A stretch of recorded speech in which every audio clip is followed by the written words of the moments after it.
Lecture matter ফৌজদারি কার্যবিধির 241-এর ক ধারা মতে ডিসচার্জের দরখাস্ত মুসাবেদা।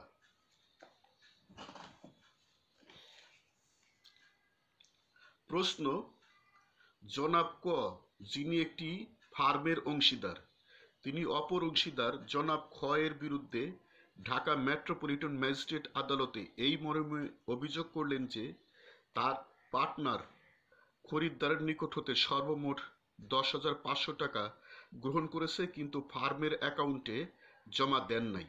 তিনি দণ্ডবিধির 406 ধারায় অবলিক 420 ধারায় অভিযুক্ত হলেন।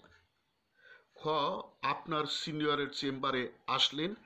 সিনিয়র মনে করেন যে তার মক্কেল ফৌজদারি অপরাধ করেনি। তিনি আপনাকে আসামি ডিসচার্জ করার জন্য চার্জ শুনানির সময় দাখিলের জন্য একটি দরখাস্ত মুসাবেদা করতে বললেন। আপনার সিনিয়র বিস্তারিত কারণ বর্ণনা করতে বললেন। কারণ যদি খ ডিসচার্জ না হয় তাহলেও তিনি উচ্চ আদালতে প্রতিকার পেতে পারেন। আসামি ডিসচার্জের জন্য কারণসহ পিটিশন তৈরি করুন। এই মামলাটি 1998 সালের ডিসেম্বর মাসে বার কাউন্সিল আয়োজিত অ্যাডভোকেসি লিখিত পরীক্ষায় এসেছিল। এইটা একটা কম্পাউন্ড ধারার মামলা, দণ্ডবিধির কম্পাউন্ড ধারার মামলা।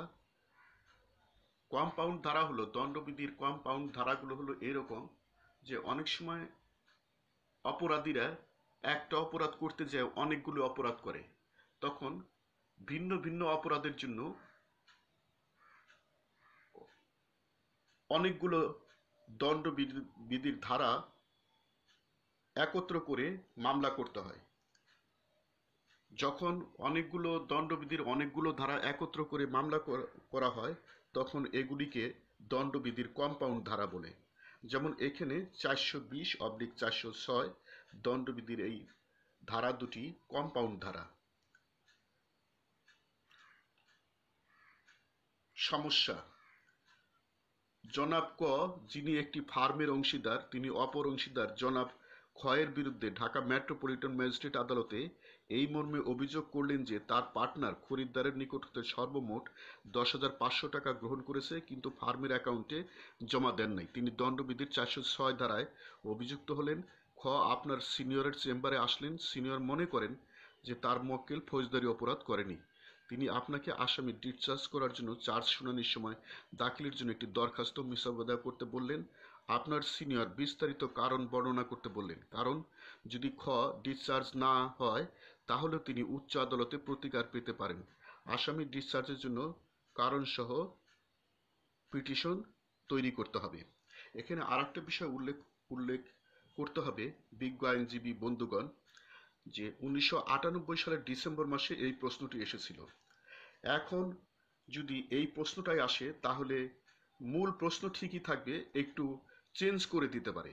এই প্রশ্নটাই একটু চেঞ্জ করে দিতে পারে, যেমন টাকার অঙ্ক চেঞ্জ করতে পারে, পার্টির নাম চেঞ্জ করতে পারে, সামান্য একটু কথা চেঞ্জ করতে পারে, কিন্তু মূল মামলাটা একই থাকবে।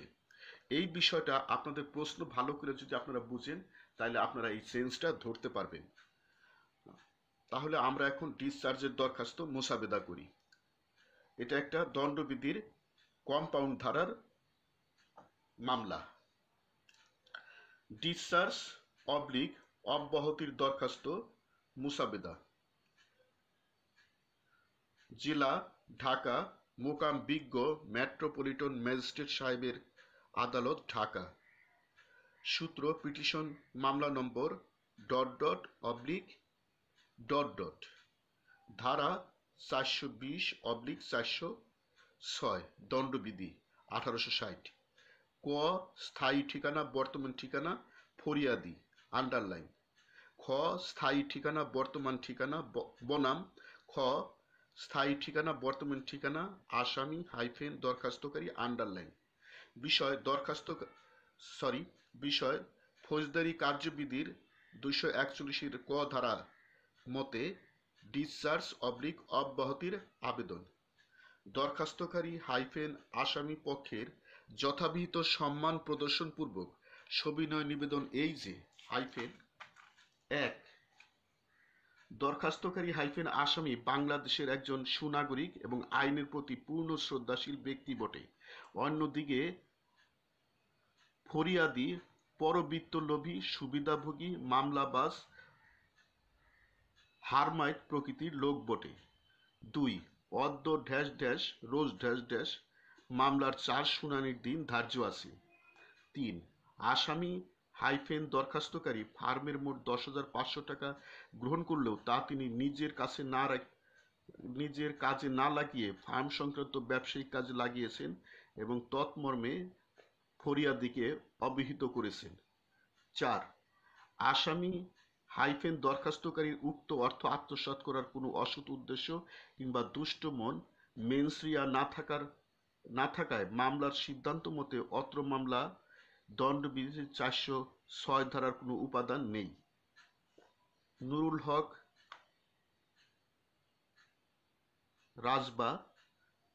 হক রাজবা versus state and other 3 BLC 374 third bracket close. 5, বাদী অর্থলোভী ও সুবিধাভোগী ব্যক্তি হওয়ায় অংশীদারি ফার্মটি নিজে এককভাবে পরিচালনা করার জন্য